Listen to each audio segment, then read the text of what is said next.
ايه اللي يخليك تقعد تسكرول في الانستجرام لمده 3 ساعات متواصله وانت مش حاسس بالوقت خالص؟ ايه اللي يخليك تحس ان كل اللي حواليك عايشين حياه احلى منك وانت الوحيد اللي واقف مكانك؟ النهارده هنكشف سر خطير جدا عن ازاي السوشيال ميديا بتخطف دماغك حرفيا وبتخليك طول الوقت محتاج للدوبامين رخيص مش بتاخد منه اي حاجه حقيقيه في حياتك.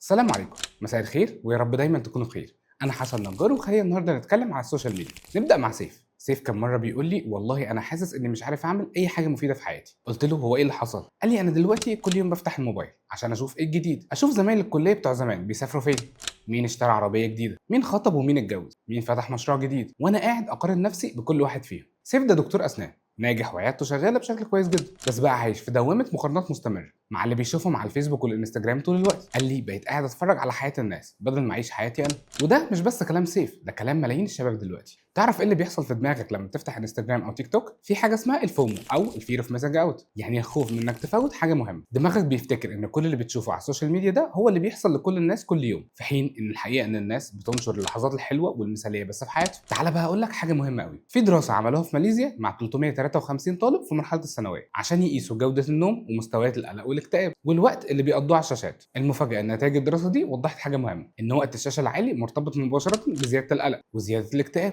وتدهور في جودة النوم، كل ده بنسب إحصائية واضحة، يعني تأثير مش بسيط إطلاقا. المفروض النوم يبعدنا عن التليفون، بس الحقيقة إننا بلا وعي بنضيع في قصص لا تنتهي، وده بيعمل دورة مؤذية لا تنتهي. تشغيل الموبايل كتير بيخلي النوم يبوظ، قلة النوم بتزود الاكتئاب والقلق، القلق بيزود الرغبة في الدوبامين السريع، تمسك الموبايل وتفضل تدور على حاجة تتفرج عليها عشان تقدر تديك دوبامين سريع، فنومك يبوظ أكتر، وهكذا تفضل تلف في الدايرة دي لحد ما توصل لمرحلة القلق التام بدون أي سبب، أرق معاك دايما وما بتعرفش تنام، طبعا صحتك بقت في النازل وكل حاجة بتهرب من إيدك، ووقتها يحصل الحاجة الأسوأ، إنك تفقد السيطرة بشكل تام على حياتك. تعالوا ننقل لتجربة تانية صادمة أكتر. في تجربة حصلت في كوريا، البيانات دي جاية من دراسة واسعة لعشرات الآلاف من المراهقين، تقريبا ما يقارب 55,000 مراهق كوري. النتائج الحقيقية بقى كانت كارثة. الشباب اللي بيستخدموا التليفونات وقت طويل في اليوم أكتر عرضة ب 16% للشعور بالتوتر، و17% لعدم الرضا عن النوم، و22% لأعراض الاكتئاب والأفكار الانتحارية، و20% لمحاولة انتحار واضحة وصريحة. يعني لو هنقيس بالأرقام فتقريبا في أكتر من 15,000 مراهق كان بيعاني من الاكتئاب، وتقريبا 10,000 شخص حاول الانتحار. انت مدرك انت بتعمل ايه في نفسك وبتعرض نفسك والمحيطين بيك لايه؟ انت مش بس بتاذي عينك، انت بتعرض حياتك كلها للخطر. الموضوع مش بس مقارنات، الموضوع ان السوشيال ميديا بتشتغل زي الكازينو بالظبط. كل مره تفتح فيها تطبيق دماغك مستني مكافاه، صوره حلوه او فيديو مضحك، خبر جديد مثلا، ده بيخلي دماغك يفرز دوبامين بشكل متقطع وغير منتظم، واللي بيخليك محتاج تفتح التطبيق ده مره ثانيه وثالثه. خدوا بالكم من محمد صلاح مثلا، الراجل ده وصل لقمه النجاح في كره القدم، لكن لو تابعتوا بوستاته على السوشيال ميديا هتلاقوه مش بيركز على انجازاته قد ما بيركز على الرساله اللي عايز يوصلها، مش بيقعد يقارن نفسه بلعيبه ثانيه، لكن بيستخدم المنصات دي عشان يحفز الشباب ويشاركهم رحلته الحقيقيه مش بس اللحظات الحلوه. تعرف بقى المشكله الحقيقيه فين؟ المشكله ان السوشيال ميديا بتعودك على الدوبامين السريع، كل لايك كل كومنت وكل شير دماغك بياخد جرعه صغيره من المتعه الفوريه، لكن المتعه دي زي الاكل الجاهز بالظبط، طعمه حلو بس ولا بيغذيك ولا بيشبعك، وبعدين بتحس بفراغ اكبر كانه مسكن للالم بس مش بيعالج المشكله، مسكن لذيذ قوي للهروب من اي حاجه. طب ايه رايك بقى لو قلت لك ان السوشيال ميديا ممكن تبقى سبب في اننا مش قادرين نستمتع بالحاجات البسيطه في حياتنا؟ مش هزار، ده كلام بجد. وتعالى اثبت لك. في دراسه اتنشرت في 2024 في مجله الطب النفسي الامريكي، العلماء اكتشفوا ان الاستخدام المفرط للسوشيال ميديا بيقلل افراز الدوبامين بشكل طبيعي في الدماغ. الدوبامين ده بقى هو المسؤول الاول عن الاحساس بالسعاده والمتعه. تعالى بقى اشرح لك ازاي وايه اللي بيحصل. اللي بيحصل ببساطه ان السوشيال ميديا بتوفر لنا تحفيز فوري، كل ما نلاقي لايكات او تعليقات او اشعارات جديده الدماغ بيفرز دوبامين، وده بيخلينا نحس بسعاده لحظيه. الموضوع ده بيخلي الدماغ يتعود على كده، وبعدين تبقى مش قادر تشعر بنفس المتعه الا لما تحصل على جرعات اكبر من التحفيز ده، يعني زي ادمان المخدرات بالظبط. ومع الوقت بيبدا يحصل ايه؟ تحتاج جرعات اكبر من التحفيز ده عشان نحس نفس السعاده اللي كنا بنحس بيها من غيره، لدرجه الحاجات اللي كانت متعه بالنسبه لنا قبل كده زي القعده مع الصحاب او مشاهده فيلم هادي بدات تبقى ممله. مش بس كده،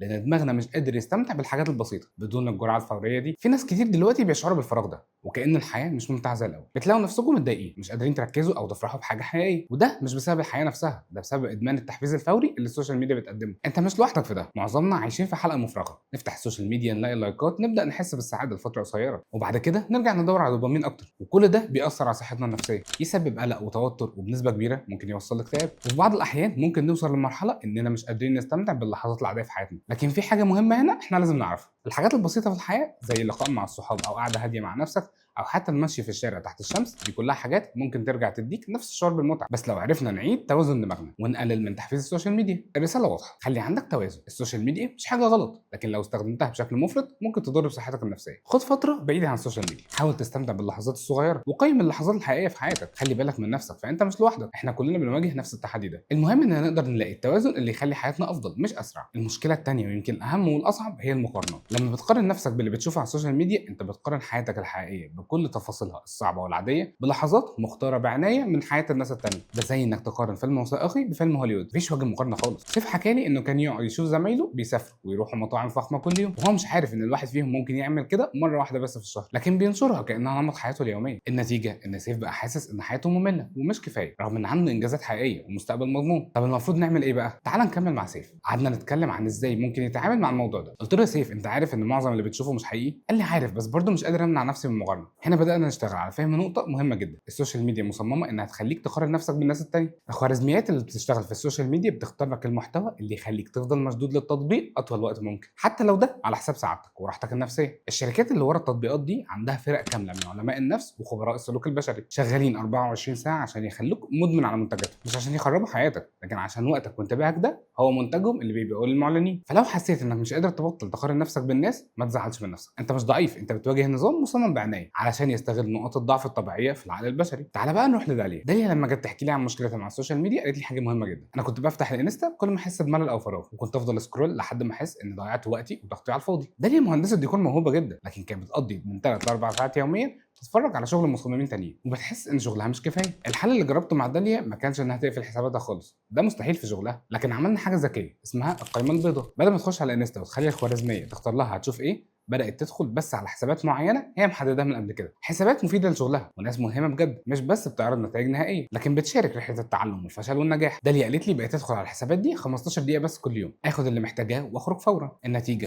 في خلال شهر واحد داليا خلصت 3 مشاريع جديده كانت مأجلها من شهور، بدأت تحس ان عندها طاقه اكتر للابداع الحقيقي. ادم بقى جرب طريقه تانية خالص، اشتغلنا سوا على تقنيه اسمها قاعده ال10 ثواني. كل مره يحس فيها انه عايز يفتح اي تطبيق سوشيال ميديا بيعد لحد 10 ويسأل نفسه سؤال واحد بس، انا عايز افتح ده ليه دلوقتي؟ في 70% من المرات ادم بيكتشف ان مفيش اي سبب حقيقي، مجرد عاده او ملل، وده بيخليه يقفل الموبايل ويعمل حاجه تانية مفيده. باقي ال 30% لما يكون عنده سبب حقيقي زي انه محتاج يشوف حاجه مهمه لشغله او يتواصل مع حد، بيدخل بهدف واضح ومحدد وبيخرج بعدها على طول. ادم قال لي الفكره ان معظم استخدامنا للسوشيال ميديا بيكون اوتوماتيكي، مجرد ما نكسر العاده دي هنبدا نستعيد السيطره على وقتنا وانتباهنا تاني. الحل الاقوى اللي اكتشفناه مع بعض للخروج من اضرار السوشيال ميديا مش انك توقف السوشيال ميديا فجاه، ده صعب ومعظم الناس هتفشل فيه، لكن انك تبدا تستبدل الوقت ده تدريجيا بانشطه تانية بتدي نفس الاشباع بس بطريقه صحيه اكتر. مثلا بدل ما تقضي ساعه بتسكرول على الفيديوهات عشوائي، ممكن تقضي نص ساعه تتعلم حاجه جديده على اليوتيوب، مهاره او لغه او معلومات مفيده في مجال شغلك، ونص ساعه تتمشى او تكلم صحابك او اهلك. كلام حقيقي مش مجرد رياكشنات على البوستات. نوع جربت الطريقه دي، بدل ما تقضي ساعه ونص كل يوم بتشوف حياه المشاهير والانفلونسرز، بقت تقضي الوقت ده تقرا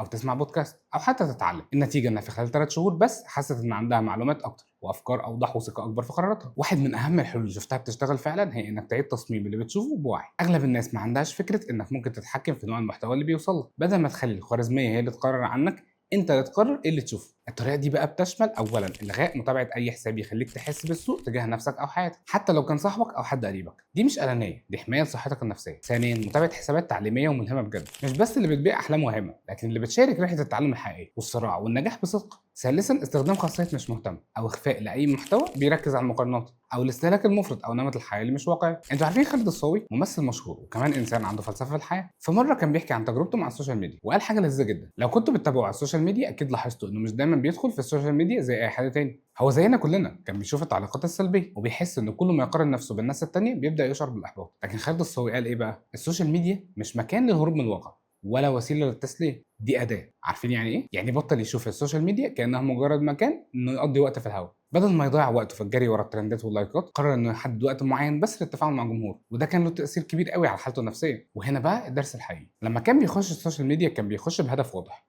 مش عشان يضحك او يهرب من مشاكله، لا كان بيخش عشان يشارك حاجه مفيده وحاجه ليها قيمه، ويخرج فورا. هو بيستخدم السوشيال ميديا كأداة مش كإدمان، زي ما بيدخل يكمل شغل أو يتواصل مع الناس، لكن بيخرج عشان يركز في نفسه ويطور شغله ويعيش حياته بره الشاشة. الدرس هنا واضح، السوشيال ميديا مش حاجة غلط، لكن لما تستخدمها بطريقة واعية يعني هتكون أداة في إيدك، مش أنت اللي هتبقى في إيديها. زي ما هو عمل، خلى السوشيال ميديا جزء من حياته مش كل حياته، استخدمها عشان يحفز نفسه مش عشان تسحبه لحفرة القلق والإحباط. طب خلينا بقى نقول حلول واقعية ومجربة عشان نخرج من الدوامة السلبية دي للسوشيال ميديا. دماغك اتعود على الدوبامين السريع والسهل من اللايكات والكومنتات. عشان تكسر الحلقة دي محتاج تعيد تدريب دماغك على انواع تانية من المكافآت اللي بتاخد جهد اكبر بس بتدي رضا اكتر مع الوقت. جربوا الطريقة دي، كل مرة تحسوا برغبة في فتح السوشيال ميديا اعملوا حاجة صغيرة تخليكم تحسوا بالانجاز الحقيقي. تمرين رياضي مثلا لمدة 5 دقايق، تنظف جزء صغير من الأوضة اللي انت قاعد فيها، او حتى تقرا صفحة من كتاب، اشرب كوباية مية وانت واعي بالطعم والاحساس اللي انت بتحسه. المكافآت دي في الاول هتحسوا انها اقل اثارة من السكرول، لكن مع الوقت دماغكم هيبدا يقدر النوع ده من المتعة لانه بيبني حاجة حقيقية في حياتكم. الحل الاذكى هي استراتيجية الباتش بروسيسنج. بدل ما تدخل على السوشيال ميديا 50 مرة في اليوم، كل مرة ل 3 4 دقائق خصصوا وقت واحد او 2 في اليوم لمدة 20 او 30 دقيقة، واعملوا كل اللي محتاجين تعملوه مرة واحدة. ردوا على الرسائل، شوفوا الاخبار المهمة، وتفاعلوا مع المحتوى اللي يهمكم،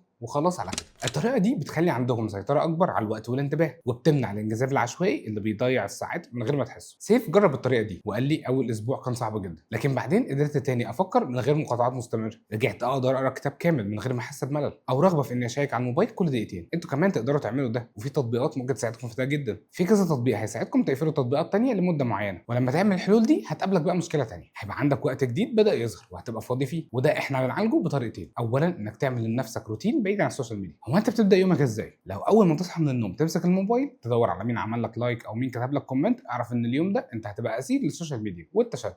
اصحى بدري، اول ما تصحى خد شاور وابدا يومك بفطار صحي، اقرا صفحتين من اي كتاب بتقراه، او لو عندك ورد ابدا بيه، ولو مش عايز تقرا اكتب، ممكن تكتب خططك لليوم او ممكن تكتب الافكار اللي بتدور في دماغك في الوقت ده هيساعدك جدا تهدي عقلك وتبقى اهدى. جرب ده لمده 3 شهور، بلاش 3 شهور، جربهم حتى لمده شهر واحد وشوف الفرق. ثانيا يكون لك هوايات وتواصل اكتر مع الناس. كل ما السوشيال ميديا بتجذبك كل ما بتنسى حياتك الواقعيه، بتعيش حياه الكترونيه وهمه، والنتيجه انك لما تبعد تاني عن السوشيال ميديا بتنسى انت ازاي ممكن ترجع تاني تعيش من غيرها. فلما ترجع للحياه الواقعيه لازم ترجع تاني للحاجات اللي كنت بتعملها. يكون عندك هوايات زي القرايه والكتاب او الرسم او حتى نوع من الرياضات المختلفه، ده هيساعدك تحس بشكل كبير ان وقتك ما ضاعش على الفاضي. هتقرا فصل من كتاب، ده هيديك معلومات جديده وهيقربك اكتر انك تخلصه. ومع الهوايات دي هتيجي النقطه بقى الاهم، التواصل مع الناس المحيطين بيك. والحقيقه ان الانسان اتخلق كائن اجتماعي، محتاج يتكلم ويطلع اللي جواه، محتاج يسمع ويتسمع، محتاج يعيش بطبيعته اللي اتخلق عليها عشان يبقى كويس. عشان كده لازم يكون ليك هوايات، والاهم ان لازم يكون في تواصل فعلي وحقيقي مع الناس. قبل ما اوصل لكم الرساله اللي عايز اقولها لكم بقى، لازم تعرفوا ان الطريق مش هيبقى سهل خالص. اول اسبوعين من البعد عن السوشيال ميديا هتحسوا بحاجه اسمها اعراض الانسحاب الرقمي، هتحسوا بملل شديد، قلق ورغبه مستمره في انكم تمسكوا الموبايل كل دقيقه. ده طبيعي جدا وما تخافوش منه. ادم في الاسبوع الاول قال لي انا حاسس اني مفصول عن العالم، مش عارف اعمل ايه بالوقت الزياده ده. نهى كمان حكت لي انها كانت بتحس بقلق لما ما تشوفش اخر الاخبار والترندات الجديده، لكن بعد اسبوعين الاثنين بداوا يحسوا بفرق جذري. الموضوع زي اي ادمان تاني بالظبط، جسمك ودماغك محتاجين وقت عشان يتاقلموا على نظام جديد، لكن النتيجه هتبدا تظهر من الاسبوع الثالث لما هتبداوا تحسوا بطاقه ذهنيه اكبر وتركيز اعلى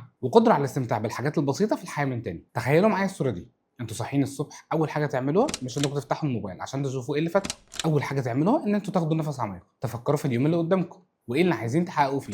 تخيلوا انكم قاعدين مع اصحابكم او اهلكم ومركزين معاهم بالكامل، مش مشتتين كل شويه بسبب الاشعارات، انكم بتشتغلوا مثلا في مشروع مهم لمده ساعه كامله من غير اي مقاطعه، وتحسوا بالانجاز الحقيقي اللي بيجي من التركيز العميق. داليا دلوقتي بقت تخلص مشاريع في نص الوقت اللي كانت بتاخده قبل كده، لان تركيزها بقى اعمق واقوى. سيف بقى يستمتع بوقته في العياده اكتر لانه بقى بيركز مع المرضى بشكل افضل، وده خلى شغله اكتر اتقان ورضا. ادم اكتشف شغف جديد كان ناسيه خالص وهو الرسم، كان بيحب يرسم قوي وهو صغير، لكن مع الوقت والانشغال بالسوشيال ميديا نسي الهوايه دي اصلا. لما قلل استخدام التطبيقات دي لقى وقت ورجع يرسم تاني، وده اداله مصدر سعاده حقيقيه ما كانش متوقعها. عايز اقول لكم سر مهم جدا، السعاده الحقيقيه والثقه في النفس ما بتجيش من كم اللايكات اللي بتاخدوها او عدد المتابعين اللي عندكم. السعاده بتيجي من احساسكم ان انتوا بتتطوروا كل يوم، او ان انتوا بتعملوا حاجه جديده، بتحلوا مشكله او بتساعدوا حد او بتقدموا حاجه مفيده للعالم. احمد زويل قال مره كلام فيما معناه ان هو ما كانش بيدور على الشهره او الاعجاب، كان بيدور على الحقيقه والمعرفه، والمتعه الحقيقيه كانت في لحظه الاكتشاف مش في لحظه التقدير من الاخرين. كل دقيقه بتقضوها في السكرول العشوائي ده وقت مسروق من احلامكم الحقيقيه، من المشاريع اللي نفسكم تعملوها، من العلاقات اللي عايزين تخلوها احسن، ومن الاهداف اللي مستنياكم تحققوها. دلوقتي عندكم اختيار واضح، يا اما تفضلوا عايشين في دوامه المقارنات والدوبامين الرخيص والسريع وتقضوا احلى سنين في حياتكم بتتفرجوا على حياه الناس التانيه وتتمنوا تبقوا زيهم، يا اما تاخدوا قرار جديد انكم تبداوا تعيشوا حياتكم الحقيقيه، تبنوا احلامكم بايديكم وتبقوا انتوا اللي الناس تشوفكم وتتمنى تبقى زيكم. الفرق في الاختيارين دول مش بس في النتيجه، فرق في كل يوم، كل ساعه، وكل دقيقه من حياتكم. الفرق في ازاي تحسوا لما تحطوا راسكم على المخده كل ليله. هتحسوا انكم عشتوا اليوم ده ولا انتوا اتفرجتوا على حياه الناس التانيه. في دراسه اتنشرت برضه في مجله علم النفس الايجابي في بدايه 2024، تابعوا 5000 شاب وبنت قرروا يقللوا استخدام السوشيال ميديا بتاعتهم لمده شهرين بس. النتائج كانت مذهله. 82% منهم كان عندهم تحسن في جوده النوم، 76% منهم كان عندهم زياده في الطاقه والحيويه،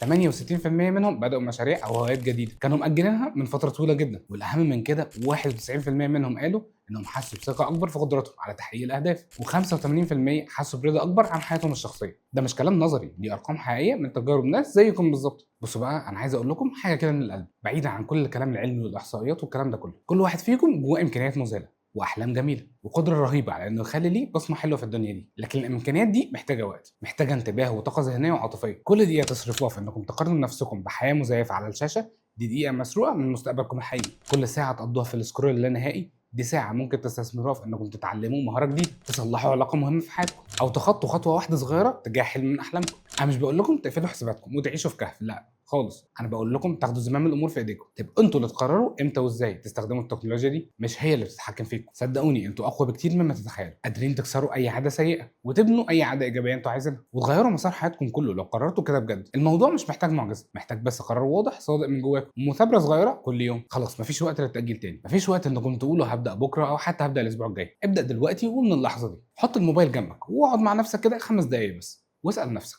هو انا عايز ايه من حياتي؟ انا عايز ابقى مين؟ وايه اول خطوه صغيره اقدر اعملها النهارده عشان اوصل هناك؟ انا بوعدكم وعد شخصي مني، لو طبقتوا الحلول اللي اتكلمنا عنها ولو صبرتوا على الصعوبات اللي في الاول وفضلتوا ماشيين في الطريق ده حتى لما تحسوا انكم تعبانين او محبطين، حياتكم هتتغير بشكل ما تتخيلوش. مش هبالغ واقول لكم هتبقوا سعداء 24 ساعه في اليوم، لكن هقول لكم ان انتوا هتحسوا ان حياتكم بقت بتاعتكم انتوا فعلا، مش ملك لشركات التكنولوجيا اللي بتتاجر في انتباهكم. هتحسوا ان كل يوم بيعدي عليكم ليه معنى وهدف، مش مجرد تكرار لامبارح. انا عايزكم بس تجربوا الفتره عشان تشوفوا من نفسكم حياتكم هتتغير ازاي. عايزكم تبداوا رحله التغيير الحقيقيه وتسترجعوا حياتكم، تكتشفوا ان انتوا اقوى مما كنتوا فاكرين. انا عايز منكم حاجه واحده بس، بعد شهر من النهارده ارجعوا هنا واحكوا لي ايه اللي اتغير في حياتكم، مش عشان تخلوني افرح مع ان انا هفرح جدا بصراحه، لكن عشان تدوا امل لغيركم الشباب اللي لسه في بدايه الطريق. حياتكم اغلى من اي عدد لايكات او فيوز، اهم من اي ترندات او تحدي، مستقبلكم اولى من اي محتوى عشوائي بتتفرجوا عليه. ابدا دلوقتي وابدا من اللحظه دي، حياتك الحقيقيه بتستناك بره الشاشه دي.